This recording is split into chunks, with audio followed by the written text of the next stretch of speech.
Hey everybody, I'm SK from the Haunted Grounds with another Halloween how-to for you. Today, I'm going to show you my method that I use to make witch lanterns. This is a great project. It's a great little way to burn candles and give that creepy look to any part of your home haunt. You can put it out in the graveyards or inside of a witch house, or just decorating your porch.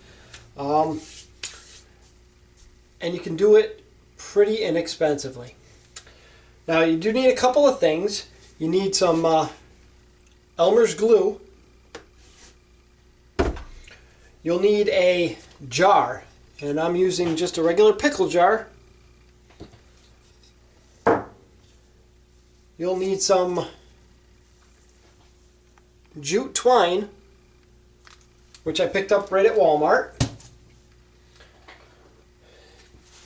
You'll need a little bit of paint. You'll need a couple colors here. A red. I'm using the color burgundy. You'll need a shade of brown. I'm using burnt umber. And you'll need black.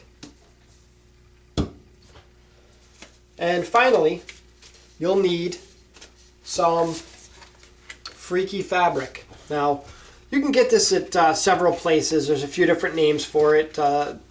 Spirit and Walmart, they sell it as freaky fabric. It's like $3. $3 for a package. It's 2 foot by 10 foot. There's plenty there for this project. Or you can pick it up right at the dollar store under a generic name, Creepy Cloth. Go figure. And it's pretty much the same thing, only this doesn't have big gaping holes in it where the freaky fabric does. But for this project, that really doesn't matter. Now this stuff comes in 3 different colors. It comes in white, black, and green. And the green is a color that I like to use for these lanterns. Now the first thing we're going to do is clean off our jar. Now I've already gone ahead and done that. If you haven't, take your jar, run it under some hot water, and scrape off the label. Then you can go over it with a scratch pad and some dish soap and just scrub off all that glue. It comes off pretty easily. Once that's done, you're going to start painting. Now the first thing we're going to do is we're going to paint a little bit of brown into the very bottom of this jar. So you're going to take your jar and, ew, this is runny. We're going to just a little bit of brown down in the bottom of the jar. And then we're going to take a foam brush and just spread it around.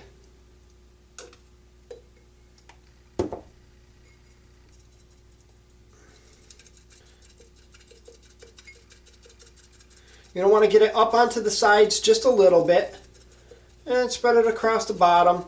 The bottom really doesn't matter too much, but why not do it?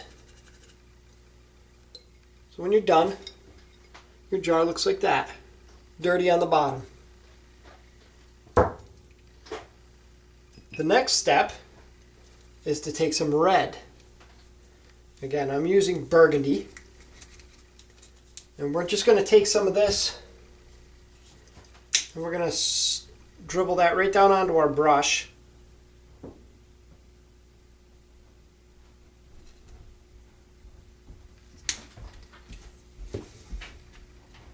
I'm not even using a cup for this. Just kind of spread it around on your brush. You're going to splatter the inside.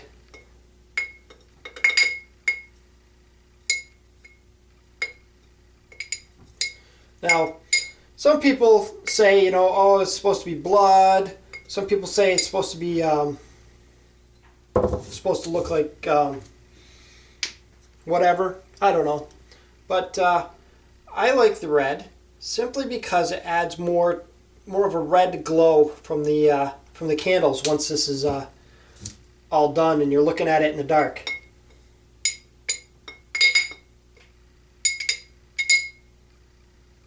And really no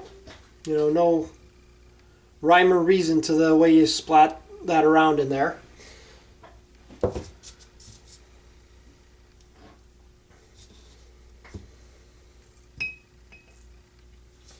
The last step to painting these jars is you're going to take some black, and for this I am going to use a cup. I'm going to use a little palette here, and I'm just going to put a little bit of black in here, and I'm going to dip a piece of cloth, a piece of that same creepy cloth that I have left over from another project, into there. Now normally I would probably do this with a sponge, but I don't have any sponges, so this will work just as well. And I'm just going to dirty up the top, and that is going to look more like soot up around the top of the jar. And you're going to want to get that right up in there. You might pick up some of the reds, and that's all right.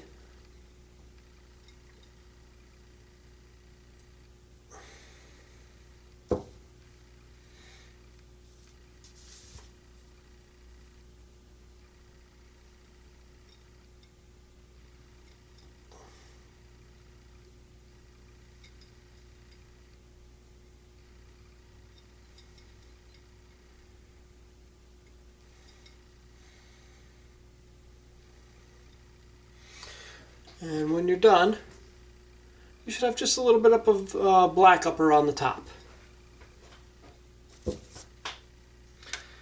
Now that's all there is to paint in that jar. It's really that simple. You've got to wait for it to dry, but you don't have to wait for it to dry to move on. Now the next part of this, we're going to need a hot glue gun.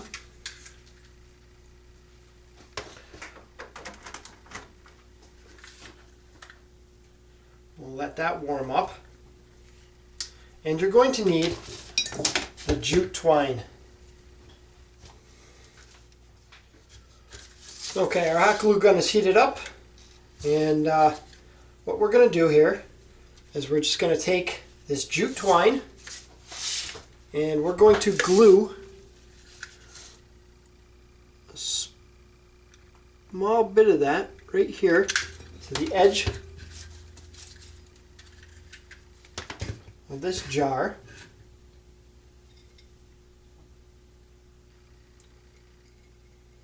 Just like that.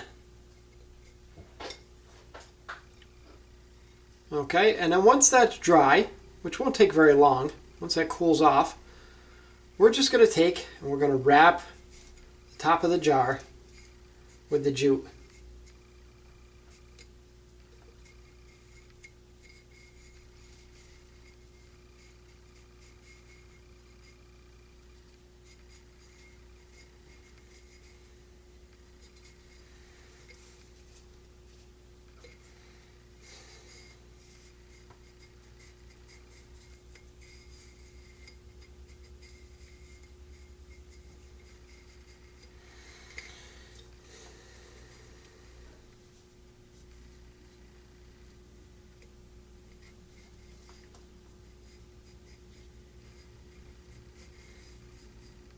You don't need to be perfect. You might need to go around it a few times to get the jute to cover everything, but that's all right. And once you get almost all the way done, we're going to take this last layer and we're going to glue this in place. So I'm going to start by just running a bead a few inches, and then we're going to push this down into it.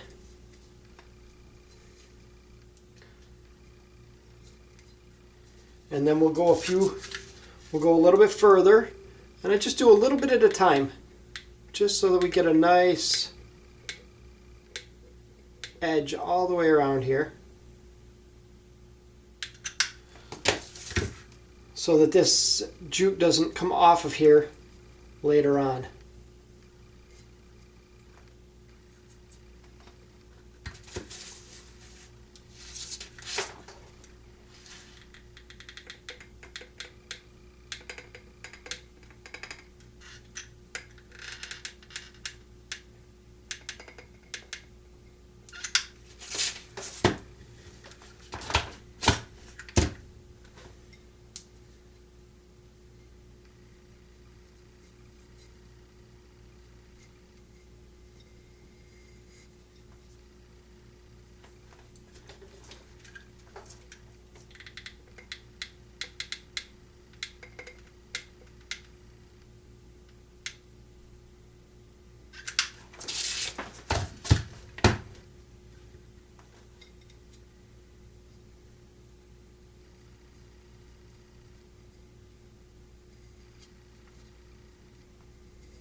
And once you've made it all the way around the top, you just take a pair of scissors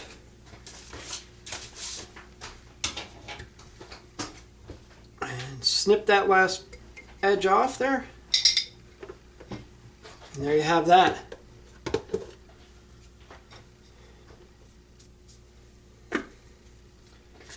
Now the last part of this is to glue on the creepy cloth. So what we want to do is we want to cut a small piece, you know, a couple inches, small piece like that, and we're going to take this, and actually I'm going to set this up here. Let me move the camera so you can see exactly how I'm setting this up. I'm going to take my palette right here, and I'm going to set up a smaller, taller jar. Now you can use anything for this. You don't have to use a jar. You can use a piece of 2-inch PVC, or really anything, probably even a spray paint can. Okay, we're going to take that, we're going to put that here, we're going to lay this right down over the top of it.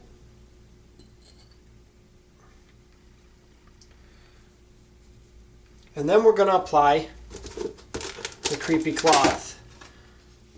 And what I'm going to do is I've got a tub here of glue. I'm just going to dip this right in here, just like I was doing paper mache. I'm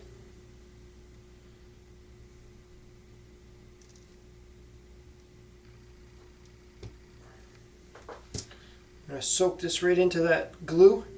Let the glue soak into the fabric.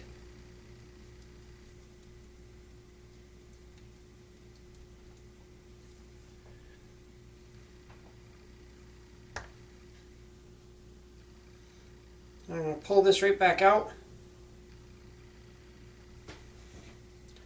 Let it drip off a little bit.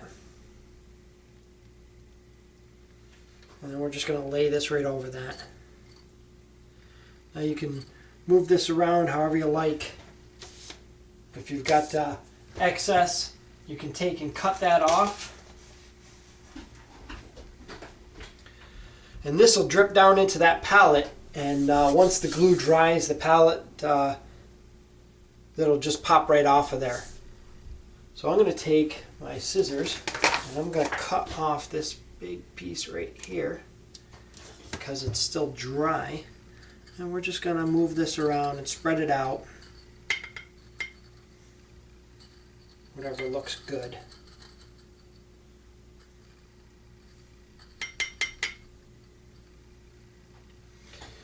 Then, any of this glass that's still uncovered, we're just going to take and give a little bit of, we're going to get a little bit of glue on there, just to kind of frost up the glass a little bit.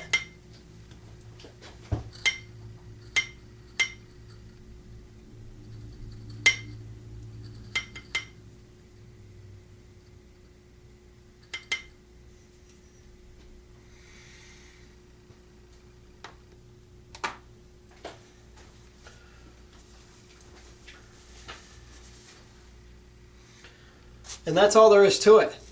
You just let this dry. In a few hours, you'll have a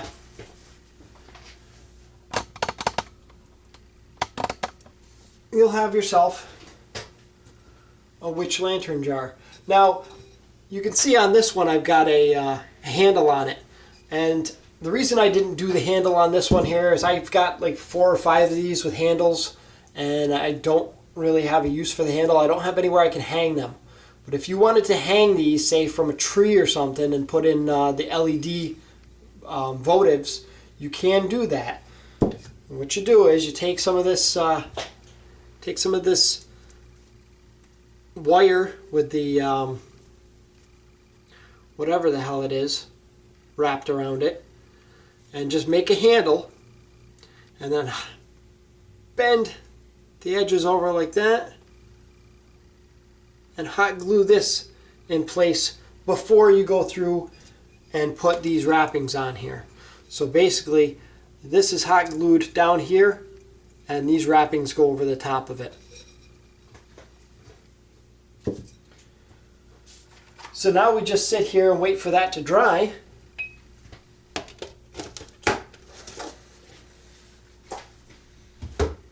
And when it's finished, you'll have yourself a nice witch lantern jar. Now once these are dry, you can throw in here tea light candles, or you can use LED votive candles or LED tea lights. You can burn regular tea lights in here. I don't know how regular votives would work, but I have used the tea light candles in these in the past, and they work well. And if we kill the lights, you can see just how nice those really look. And these things set up in a witch house or out in the graveyard alongside of your tombstones, which I would recommend that you use the LED lights if you're going to do that. They really make a nice addition to your haunt. So from the Haunting Grounds, I'm SK, and thanks for watching.